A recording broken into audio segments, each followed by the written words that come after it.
All right, in this lesson, we will look at ACEs and the hippocampus. So this is part of the environment and memory.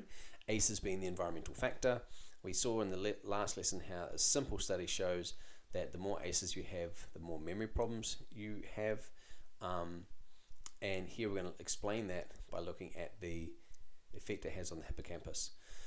I love a good old race to the front quiz. If you don't have a concierge bell, I recommend getting one and dinging it every time someone brings you up a right answer. It just adds to the mayhem and the madness, and it makes it quite fun in class. Right, there's the answers. Okay, see if they can remember what neuroplasticity means. And again, peer prediction, quite simple.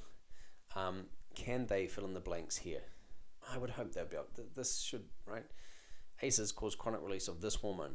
Please get we just did cortisol not long ago, and it shrinks the hippocampus in peer memory. And if see what I mean by my brain goes in flowcharts, and if you can just piece together these little wee things, and even diagramming these in an exam answer, why not? Some people think they shouldn't do diagrams in an exam answer. I'd say, why not? You're writing information and you're trying to explain something clearly.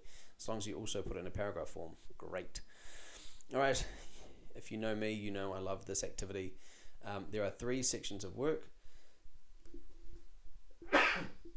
excuse me, and students get 1 each. Now, I've set here a sign,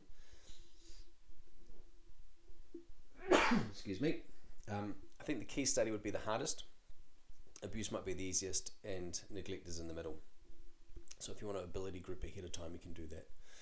All right, they've got space in the workbook. They read the information in the textbook, put it into a pretty picture, explain it, okay, and then we'll have a Kahoot, and then we do a pen and paper quiz. All right, and a bit of chalk talk if you need it. There's some good stuff here on dendritogenesis, okay, which could be why Romanian orphans end up with smaller brains, because they don't get the stimulation they need to create new dendrites. And if you extrapolate that over millions of neurons, you can see that the volume would be different. Okay, in the back of the workbook for homework, I put a table where they could start writing down some ideas, some key terms that might link to the concepts. I'd encourage them to spend 10 minutes, but don't force it, and just try to wrap through your brain and go through your workbook. Don't just look in the textbook for the answers. Okay, and that's it. That's the environment on memory. So I really think the biology and environment are pretty easy ones. Culture and memory coming up next, pretty straightforward, but it's going to be a little bit tricky because this is the only time we really do flashbulb memories. But anyway, that's what we're going to look at in the next unit.